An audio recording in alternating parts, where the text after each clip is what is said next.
She served her country with honor, only to have guns pointed at her in her own driveway. Not a single question. Not a hello. Not even a moment to explain. Just shouts. Guns drawn. Orders barked like she was a threat, not a person. Danielle Rucker had faced intensity before. 2 tours in Afghanistan. Tactical leadership under fire. A decade in K-9 Special Ops. But nothing prepared her for this, the cold fear of being a black woman, mistaken for a criminal, outside her own home. It happened on a quiet Sunday evening in Modesto, California. Danielle was returning from helping her cousin move. Exhausted, dressed in leggings, combat boots, and her old Fort Bragg hoodie, she pulled into her driveway. Her 2 K-9 partners, Rex and Nova, lay calm and alert in their crates in the back of her SUV. She didn't notice the woman across the street at first. Slim, blonde, late 50s, yoga mat under one arm. Watching. Whispering into her phone. 3 minutes later, sirens. 4 police cruisers descended like a tactical op. One blocked her driveway. Another sealed off the street behind. Before Danielle could even shift into park, the shouting began. Step out of the vehicle. Danielle blinked, confused. Excuse me. Hands where we can see them. Now. Guns drawn. Movements sharp.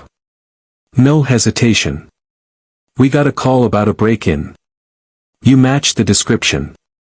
Danielle kept her hands visible on the wheel. Calm voice. Steady tone. This is my house. My name is Danielle Rucker. I'm a veteran. I have ID. The officers didn't listen. They rarely do.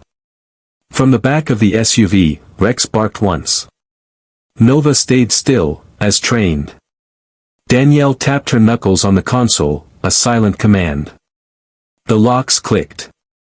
The SUV door opened. Out stepped Rex. Black and tan. Lean, alert, his vest labeled, U.S. Military K-9, do not pet. Then Nova. Lighter, but just as calm. Tactical gear gleaming. They didn't bark. They didn't flinch. They simply took position. One on either side of Danielle. Danielle exited slowly. She didn't raise her voice. I served 12 years. 6 in K-9 Special Ops. These dogs are trained by me. They don't bite unless I say so. An officer, Perez, finally stepped forward. Latino, mid-40s. Nervous. These are military dogs. Yes. She showed her veteran ID. Her driver's license. Across the street, the woman who called watched with her arms crossed. You called this in? Perez asked. Yes. She looked suspicious. Big black truck. Dogs in the back. Danielle stared at her. You thought I was breaking into my own home? The woman shrugged. I didn't recognize you. I've lived here for 5 years. You never thought to wave. The woman blinked. Said nothing. Danielle turned to Perez. Am I under arrest? No, ma'am. There's been a mistake. Danielle didn't smile. She just patted her dogs. Rex sat. Nova lay down, head resting on her paws. But what Danielle didn't know was that a neighbor had filmed the entire thing. Franklin Yates. Older man. Retired construction worker. Widower. Quiet, observant. And quick with his phone. The video was clear. 1 minute and 14 seconds. No edits. No music. Just the raw moment, guns drawn, Danielle calm, dogs alert. By morning, it had gone viral. Danielle sat in silence when her cousin sent the link. Watched it 5 times. The calm posture. The dogs stepping out. The officer's hesitation. The neighbor's blank stare. And then the storm began. News vans. Questions. Comments. Online vitriol. Officer Perez filed a report. The department scrambled. Still, no one apologized directly. Until Kimberlyn Faulkner, the woman who called, showed up at her door. "I didn't mean for it to go that far," she said. "I didn't know who you were. Danielle didn't invite her in. You didn't know me, but you called the cops and said I was a threat. What was suspicious? My truck? My dogs? Or me?" Kimberlyn faltered. I just didn't recognize the car. I've had that truck since I moved in." Kimberlyn whispered, "I'm sorry." Danielle nodded once. "Not for me. Tell your friends. Think before you call." The next day, the mayor requested a meeting. PR damage control. Danielle came as she was, cargo pants, boots, hoodie. Rex and Nova by her side. "We regret what happened," he said. "This doesn't reflect Modesto's values." Danielle cut in. "It happened. In my driveway. If my dogs hadn't been there, would I still be?" He stumbled. Talked about retraining. New protocols. An apology from Kimberlyn. "She didn't apologize to me," Danielle said. "She apologized to the internet." The meeting ended without a handshake. Back home, Danielle found an unsigned letter under her door. "Thank you. My daughter asked if she'd be safe growing up looking like you. I didn't have an answer. Now I do." Danielle didn't go viral by choice. But her cousin was right, if you don't tell your story, someone else will. So she chose a local journalist. No big studio. Just a mic and a folding chair. She told her story. Quiet. Honest. About war. About coming home. About fear. About standing still while the world pointed weapons at her. That interview reached more people than the video. Because it was real. And real speaks louder. Soon after, the Modesto Police Department implemented a new protocol: officers must verify property ownership before initiating a stop. They called it the Rucker Rule. Danielle didn't smile when she heard it. Just kept walking her dogs. But the moment that stayed with her wasn't the mayor's statement or the interview views. It was at the grocery store. A teenage boy whispered, "My mom said you were scary. But I don't think you are." Danielle chuckled. "Tell your mom I'm only scary before coffee." She didn't want sympathy. She wanted understanding. So when she spoke at the city forum, she said only this. "My name is Danielle Rucker. I live on Rosewood Drive. I served this country so I could come home. Not so I could be treated like a threat by people sworn to protect me. My dogs didn't just save me. They reminded you who I am. And next time, I hope I don't need a uniform or a vest for you to see it." The room fell silent. And this time, they listened, but the story didn't stop with accolades or new policy. A year after the incident, Danielle received a letter. Handwritten. From a woman named Alyssa Parks. The letter was postmarked from Chicago. "Dear Ms. Rucker. I'm not sure if this letter will reach you, but I hope it does. My son is 14. He saw your video and listened to your story on that front porch interview. He asked me questions I wasn't prepared to answer, not because I didn't want to, but because I realized how little I understood. So we sat together and read about your service, your dogs, your story. And we learned. Thank you for being visible. Thank you for not shouting, but also not shrinking. You changed the way I raise my son." Danielle read it 3 times. Then placed it in a wooden box on her bookshelf, beside her discharge papers and Nova's service badge. 2 months later, she was invited to serve on a civilian review board for the city, a role that once felt performative, but now, with momentum behind her, held weight. At the first meeting, she sat at the long table, quietly assessing the room. Across from her sat Officer Perez. He looked older. Less certain. But when their eyes met, he gave a nod. Not of guilt. Of understanding. She returned it. During the meeting, when the issue of response time protocol came up, Danielle raised her voice. Calm. Controlled. Commanding. Response is important. But so is presence. The way you arrive at a scene can decide whether it escalates or resolves. No one interrupted her. The school where Maya attended asked Danielle to return, not for career day, but for a community leadership award. She declined the ceremony but offered to visit their after-school program instead. There, she started mentoring students, especially girls. Teaching not just about dogs or the military, but about self-control. Boundaries. Confidence. You don't have to prove your worth to anyone, she'd say. But you do have to carry it like you know it. One day, Maya presented her with a drawing, Danielle standing with Rex and Nova, beneath a banner that read, Protector of Peace. Danielle framed it.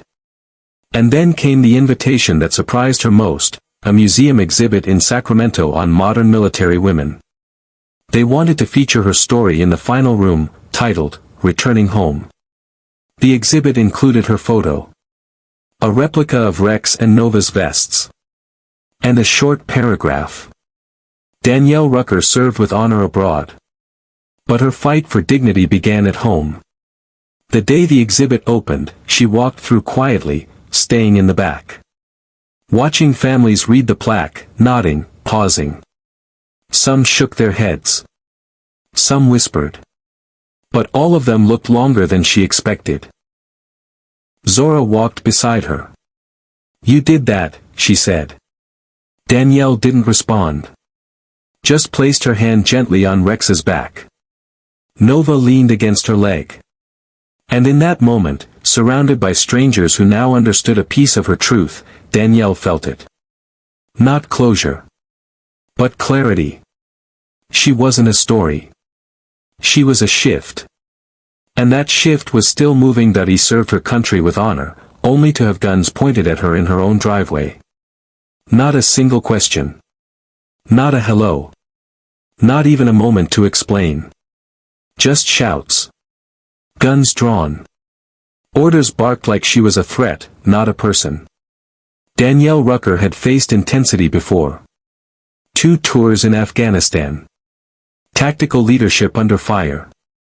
A decade in K-9 Special Ops. But nothing prepared her for this, the cold fear of being a black woman, mistaken for a criminal, outside her own home. Existing content continues unchanged until the end. Danielle stood on her porch, holding the photo. Rex sat at her feet. Nova nuzzled her side. And for the first time in a long time, she smiled, not for the cameras, not for the world, but for herself. Because in that small, quiet moment, she knew, her story didn't just change policy. It changed someone's future. And that made it all worth it. Months later, Danielle found herself invited to speak at a national law enforcement conference in Washington, D.C. Not as a critic, but as a voice, one of reason, of experience, of lived reality. At first, she hesitated. But eventually, she said yes. Not for her. For every voice like hers that had been ignored. She stood before a packed auditorium of officers, trainers, and police chiefs from across the country. Dressed in the same hoodie and boots. Rex and Nova sat calmly behind her. She told them what fear feels like. Not just in battle zones overseas, but in your own driveway, in your own country, where the enemy is assumption. She didn't accuse. She invited. You don't have to be the reason someone feels unsafe, she said. You can be the reason they start to feel seen. The crowd stood when she finished. Not because it was a keynote. Because it was truth. Raw and undeniable. After the speech, a young officer approached her. Nervous. Early 20s. Fresh out of the academy. "Ma'am," he said, eyes cast down. I used to think profiling was just something the media exaggerated. But your story, your presence, it changed that for me. I'm sorry for how you were treated. And I'm going to be better. Because of you." Danielle placed a hand gently on his shoulder. "Then that's a start." Later that year, a local school district invited Danielle to speak at Career Day. She was hesitant, it wasn't her style. But Zora nudged her again. "You keep saying you're not a hero. Maybe it's time you let them decide that." So she went. A classroom full of fifth graders. Wiggly seats. Sticky fingers. A million questions. They didn't care about war. They cared about the dogs. Can Rex do flips? Does Nova eat steak? Did you train them to smell bad guys? Danielle laughed for the first time in days. One girl, quiet in the back, raised her hand slowly. Her name was Maya. She asked, "Were you scared? When they pointed the guns at you?" The room went still. Danielle knelt to Maya's eye level. "Yes. But being scared doesn't mean you're weak. It just means you still have something to protect." The teacher, who had been nervously eyeing the clock, wiped her eyes behind her clipboard. Over time, the phrase, "the Rucker rule," found its way into other departments, other cities. It became shorthand for procedural reform. But for Danielle, it was more than that. It was proof that something could shift. Not overnight. But with presence. Persistence. Pressure. She received an invitation from a non-profit organization, one that worked with veterans and service dogs. They wanted to name a new training center after her. She declined the name.